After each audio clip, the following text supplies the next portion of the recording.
Hello বন্ধুরা, তোমরা সবাই কেমন আছো? আশা করি তোমরা সবাই খুব ভালো আছো। বংরণজিৎ চ্যানেলের পক্ষ থেকে আবার একটা নতুন ভিডিওতে তোমাদের সকলকে জানাই স্বাগত। অন্যান্য দিনের মতো আজ আমরা তোমাদের নিয়ে যাব এমন এক মন্দিরে যেটা দেখলে তোমরা প্রথমেই ভাববে এ যেন দ্বিতীয় দক্ষিণেশ্বর মন্দির। হ্যাঁ, আমি একদম ঠিক কথাই বলছি। এই মন্দিরের আদল একেবারে দক্ষিণেশ্বরের মন্দিরের মতো। তো এই মন্দির সম্পর্কে পুরো ডিটেলস থাকবে আজকের এই ভিডিওতে। তো ভিডিওটি স্কিপ না করে পুরো ভিডিওটি দেখার অনুরোধ রইল। আর ভিডিওটি ভালো লেগে থাকলে একটা লাইক আর কমেন্ট করো, আর আমাকে আশীর্বাদ করো। তোমাদের আশীর্বাদ আর ভালোবাসা আমাকে ভবিষ্যতে আরও ভালো ভালো ভিডিও বানানোর জন্য উৎসাহিত করে। আর যারা আমার চ্যানেলে নতুন তারা আমার চ্যানেলটিকে সাবস্ক্রাইব করো আর পাশে থাকা বেল আইকনটিতে প্রেস করো, যাতে করে আমার চ্যানেলে যে কোনো ভিডিওর নোটিফিকেশন সবার আগে তোমাদের কাছে পৌঁছে যায়। তো বেশি কথা না বলে চলো আজকের ভিডিওটা শুরু করা যাক। আজ আমরা যাচ্ছি কলকাতার খুবই কাছে ডানকুনির জগদীশপুরের রামকৃষ্ণ বাটি শিবকালী মন্দিরে।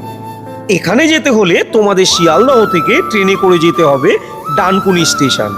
তাই আমি আর আমার ভাই বিশ্ব সকালবেলায় দমদম স্টেশন থেকে ডানকুনি লোকাল ট্রেন ধরে চললাম ডানকুনি স্টেশনের উদ্দেশ্যে।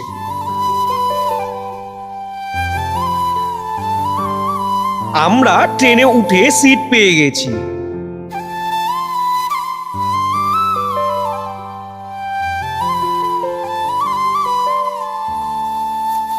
পথে যেতে যেতে দেখতে পেলাম মা ভবতারিণীর মন্দির।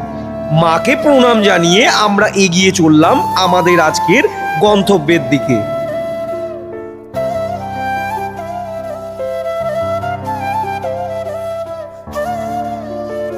পথে যেতে যেতে প্রকৃতির অপরূপ সুন্দর সবুজ রূপ এবং সবুজে ঘেরা গ্রাম বাংলার মাঠ দেখতে দেখতে কখন যে পৌঁছে গেলাম তা বুঝতেই পারলাম না।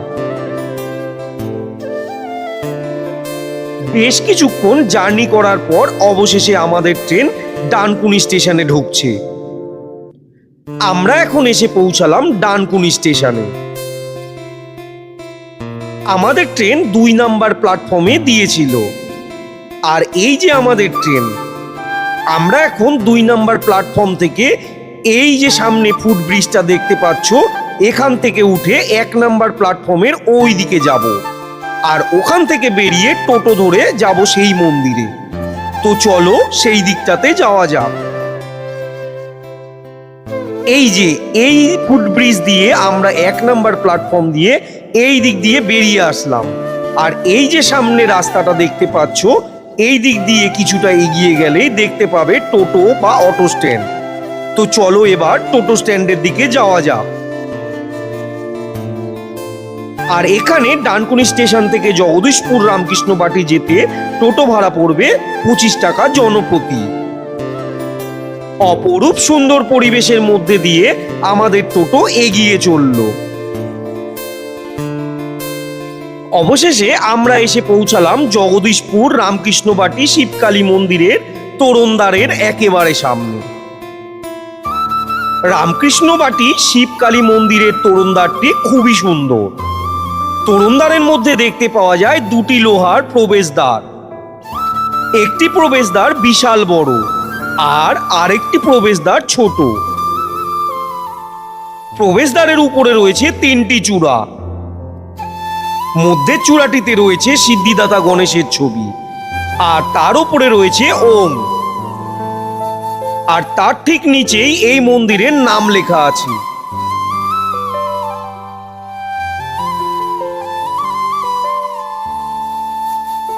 আর প্রবেশদ্বারের ২ দিকের ২টি স্তম্ভে দেবাদিদেব মহাদেব, রামকৃষ্ণ পরমহংসদেব, করুণাময়ী কালীমা আর সারদা দেবীর ছবি বসানো আছে।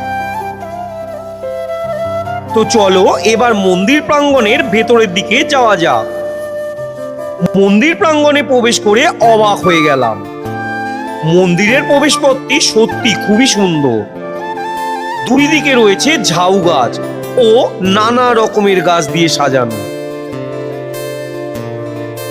সোজা তাকালেই চোখে পড়বে অপূর্ব স্থাপত্য শৈলীতে ভরা 9 চূড়া বিশিষ্ট নবরত্ন মন্দির। চোখ বন্ধ করে খুললেই যেন মনে হবে আমরা দক্ষিণেশ্বরের মা ভবতারিণীর মন্দিরের সামনে দাঁড়িয়ে আছি।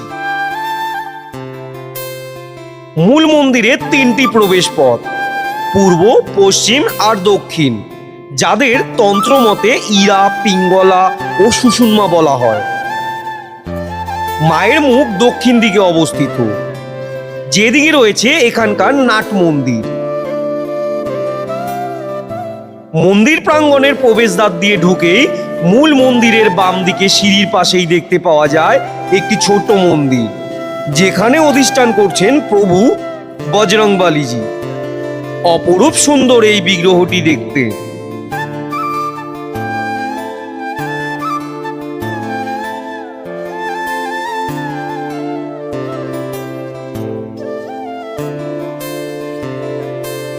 মূল মন্দিরের সামনে রয়েছে অপূর্ব নাট মন্দির, আর নাট মন্দিরের পাশে রয়েছে একটি খোলা জায়গা, যেখানে চারিধারে রয়েছে অনেক গাছ লাগানো, আর রয়েছে দর্শনার্থীদের জন্য অনেক বসার জায়গা। চারিদিকে এত সবুজ গাছপালা আর এত মনোরম পরিবেশ, এখানে কিছুক্ষণ বসলে সত্যি মন শান্ত হয়ে যাবে। এইদিকে রয়েছে বিশাল নাট মন্দির। এই যে এই 5 ধাপ সিঁড়ি পেরিয়ে তোমাদের উঠতে হবে নাট মন্দিরে। নাট মন্দিরের মেঝে সম্পূর্ণ সাদা রঙের মার্বেল দিয়ে তৈরি, আর মোট 18টি গোলাকার স্তম্ভের উপর দাঁড়িয়ে রয়েছে এখানকার নাট মন্দিরটি। এখানে নাট মন্দিরটি আকারে বিশাল বড় আর খুব প্রশস্ত। সুবিশাল এই নাট মন্দির থেকে ভক্তরা সোজাসুজি মায়ের বিগ্রহ দর্শন করতে পারে। নাট মন্দিরের উপরে রয়েছে দেবীর 10 মহাবিদ্যার 10টি রূপ, মূর্তির আকারে খুব সুন্দর করে এখানে ফুটিয়ে তোলা হয়েছে। অপরূপ সুন্দর সেই মূর্তিগুলি।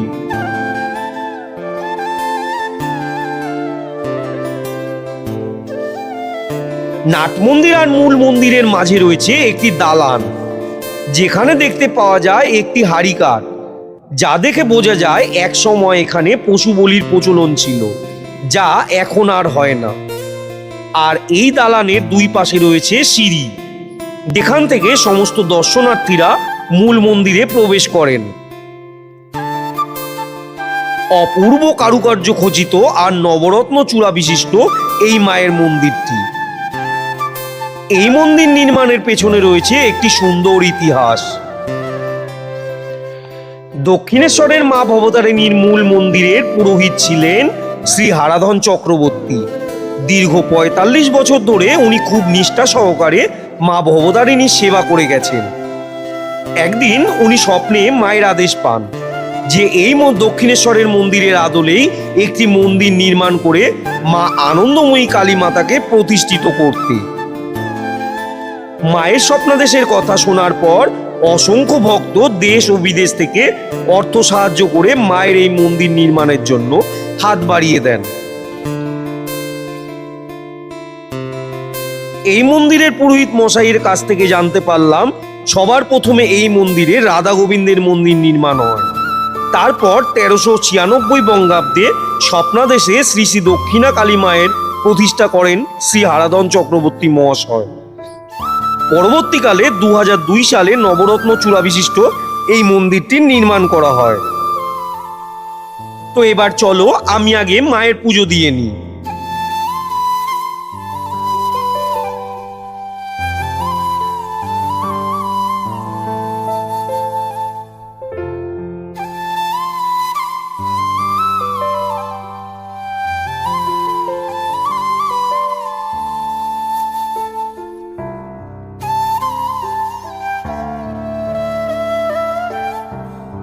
মা এখানে দক্ষিণা কালী মা আনন্দময়ী মা হিসাবে প্রতিষ্ঠিত হন, আর এই হলো মায়ের মূল বিগ্রহ। আহা, কি অপরূপ রূপ এই আনন্দময়ী মায়ের, যেন শুধু তাকিয়ে থাকি মায়ের মুখপানে। এখানে মায়ের মূর্তির ডান দিকে রয়েছে রামকৃষ্ণ পরমহংস দেবের মূর্তি, আর ডান দিকে রয়েছে মা সারদা দেবীর মূর্তি। আর মাঝে রয়েছে মঙ্গল ঘর। আর তার পাশে একটি সিংহাসনে বিরাজ করছেন সিদ্ধিদাতা গণেশ, আর আরেকটি সিংহাসনে বিরাজ করছেন নারায়ণ শিলা।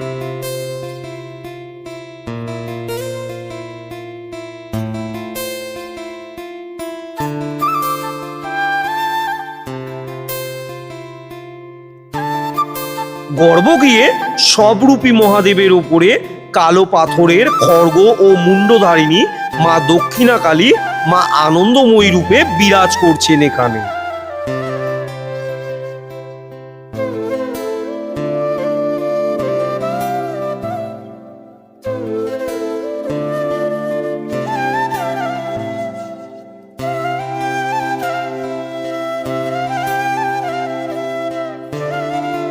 আমার পুজো দেওয়া কমপ্লিট।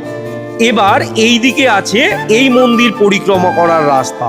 তো চলো মন্দির পরিক্রমা করে নিই। মন্দির পরিক্রমা করে সত্যি মনে এক আলাদাই প্রশান্তির সৃষ্টি হয়, সেটা ভাষায় প্রকাশ করা যায় না।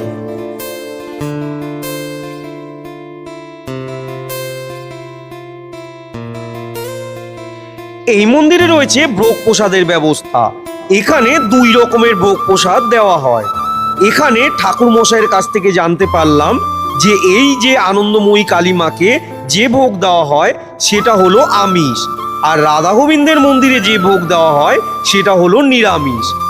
তো তোমরা যেই ভোগ গ্রহণ করতে চাও সেটার কুপন আগে কেটে নিতে হবে। এখানে 2 রকমের ভোগের কুপন মূল্য হলো নিরামিষ ভোগের জন্য 80 টাকা আর আমিষ ভোগের জন্য 110 টাকা। আমরা আজ এখানে নিরামিষ ভোগের কুপন কেটে নিলাম, কারণ আমাদের আগে আজ এখানে অলরেডি কেউ বুক করে নিয়েছে আমিষ ভোগ। আর এখানে ভোগ প্রসাদ গ্রহণ করতে হলে তোমাদের সকাল 9টার মধ্যে এখানে এসে ভোগের কুপন কাটতে হবে, কারণ সেই বুঝে ওনারা এখানে ভোগের অ্যারেঞ্জ করবেন। এবার চলো তোমাদের মন্দিরের বাকি অংশগুলো একটু ঘুরিয়ে নিয়ে আসি। মূল মন্দিরের পিছনে এই দিকটাতে আছে এই মন্দিরের রাধা গোবিন্দ জিউর মন্দির।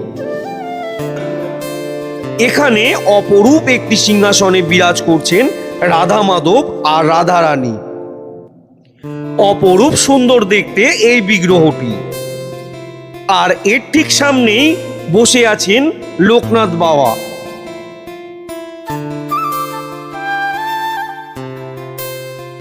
রাধা গোবিন্দজির মন্দিরের ঠিক পাশেই রয়েছে আর একটি নবনির্মিত মন্দির, যেখানে দেখতে পাওয়া যায় এই মন্দিরের প্রতিষ্ঠাতা স্বর্গীয় শ্রী হারাধন চক্রবর্তী মহাশয়ের মূর্তি অধিষ্ঠিত। আর এর ঠিক পাশেই দেখতে পাওয়া যায় ওনার সহধর্মিণী স্বর্গীয়া তিলকা চক্রবর্তী মাতার ছবি, যেটা খুব সযত্নে রাখা আছে। মন্দির প্রাঙ্গণের একপাশে রয়েছে সুন্দর সাজানো একটি বাগান, যেখানে দেখতে পাওয়া যায় নানান রকম সবজি ও হরেক রকমের ফুলের চাষ করা হয়েছে। অপরূপ সুন্দর লাগছে এই বাগানটি। আর এই বাগানের মাঝখানে রয়েছে একটি হরিমণ্ডপ।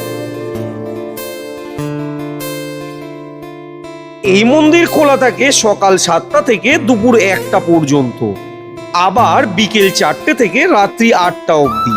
দুপুর 1টা থেকে 4টে অবধি মন্দিরের মূল গেট বন্ধ হয়ে যায়।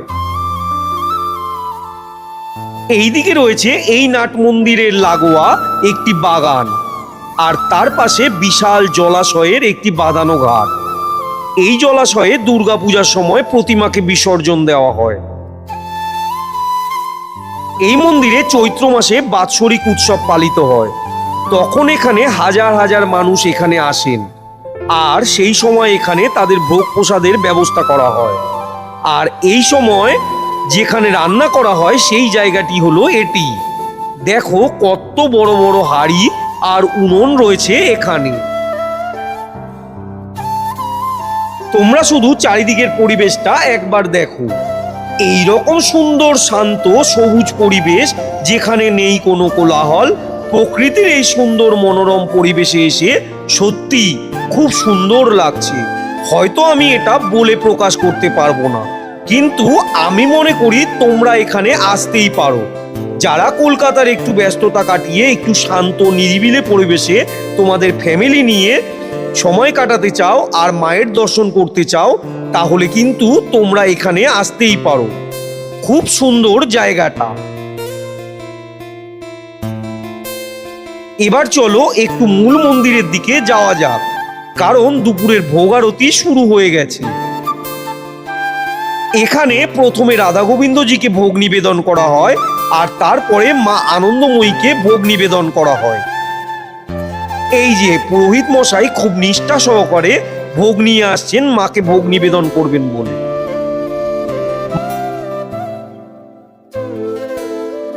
মায়ের ভোগ নিবেদন কমপ্লিট। এবার দরজা খুলে দেওয়া হলো। এই হলো মায়ের ভোগ। কথায় আছে ভোগ দর্শনে নাকি সমস্ত রোগ মুক্তি হয়, তাই তোমাদেরও মায়ের ভোগ দর্শন করালাম। এবার শুরু হবে মায়ের আরতি।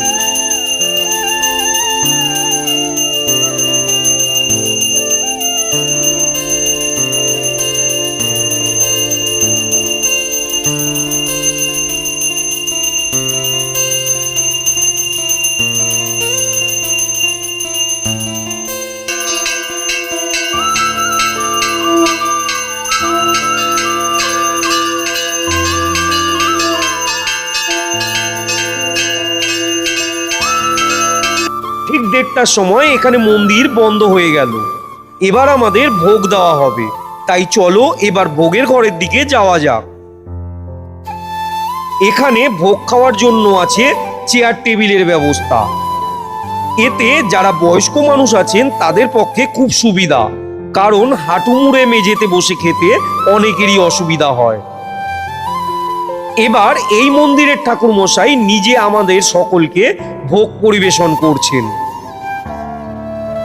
অনেক রকমের খাবার পরিবেশন করলেন আমাদের, আর ভোগের স্বাদ সে তো অমৃত সমান। খুব তৃপ্তি সহকারে সবাই আমরা মায়ের ভোগ প্রসাদ খেলাম। তো এই ছিল আজকের পুরো ভিডিও। তো আজকের এই ছোট্ট প্রয়াস তোমাদের কেমন লাগলো তা কমেন্ট সেকশনে জানাতে ভুলো না। আর যদি ভিডিওটি ভালো লেগে থাকে তাহলে একটা লাইক আর তোমাদের বন্ধুদের সাথে শেয়ার করো। আর যারা আমার চ্যানেলে নতুন তারা আমার চ্যানেলটিকে সাবস্ক্রাইব করো আর পাশে থাকা বেল আইকনটাতে প্রেস করো, যাতে করে আমার চ্যানেলের যে কোনো ভিডিওর নোটিফিকেশন সবার আগে তোমাদের কাছে পৌঁছে যায়। তাহলে আজ এই পর্যন্তই। আবার দেখা হবে পরের কোনো ভিডিওতে। ততক্ষণ ভালো থেকো আর সুস্থ থেকো। টাটা।